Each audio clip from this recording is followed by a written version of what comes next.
온다.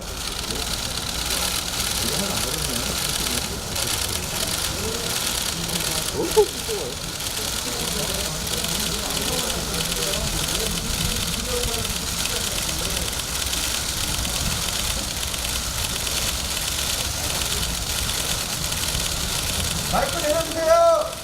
오!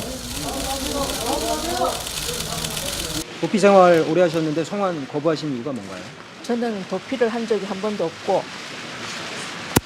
지난 시절 무자비한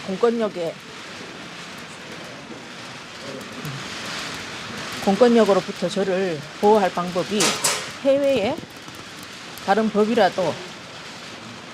법으로부터라도 보호를 받고 싶어서 이제까지 기다렸습니다. 이 정치적 네, 말씀하시죠. 이제는 공정한 심사를 받기를 기대합니다.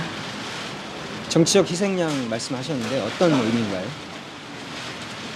그럼 나중에 얘기 드리겠습니다. 그 세월호 유가족에게는 하실 말씀 없으신가요? 네, 가슴이 너무나 아프고 지금도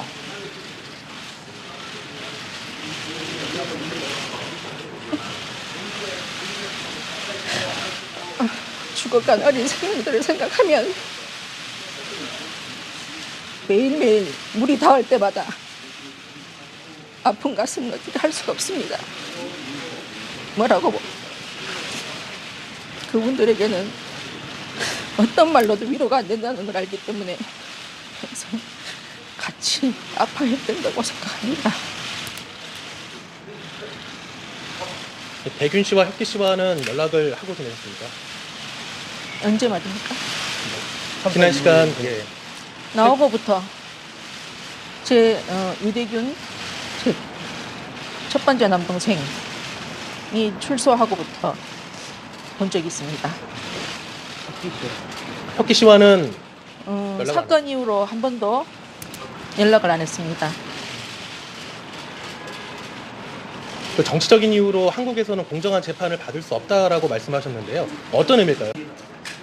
그때 그 상황을 기억하신다면 다 아실 걸로 알고 있습니다. 세월호 참사와 청해진 해운 유병헌 씨 일가족들의 관련성에 대해서는 어떻게 생각하십니까? 글쎄요. 실소유주라는 말은 저는 믿지도 않고 있을 수 없는 일이라고 생각합니다.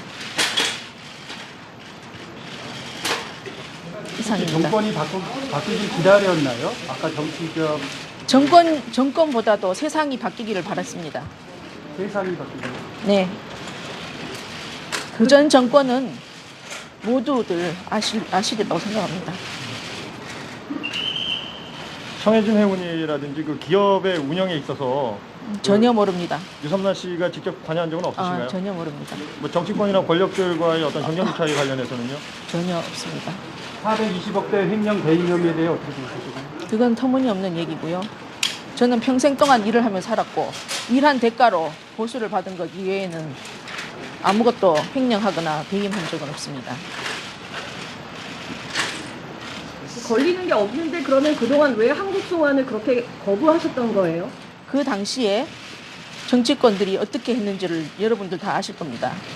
그리고 저로 인해 가지고 다른 분들이 수사를 받을 때 강압적인 수사를 받았고 그로 인해서 제대로 된 답변을 못했다고 저는 믿고 있기 때문에 그때까지 기다린 겁니다. 이때까지. 강압적인 수사를 하면 그 유병헌 회장과 어떤 연락을 취했던 건가요? 아닙니다. 그럼 그런 강압적인 수사라는 건 어떻게 하신 거예요? 뉴스로 받고 말도 안 되는 상황이 벌어지고 있었기 때문에 저는 알았습니다. 그리고 저는 한 번도 도망간 적도 없고 검찰로부터 편지 한 장 받은 적 없습니다. 세상이 바뀌어서 들어왔다면 지금 현재로서는 그러면 어느 정도 죄에 대해서 해명할 수 있다는 판단 때문인가요? 네, 제가 일한 것들을 일을 안 했다고 말하는 것을 받아들일 수 없습니다.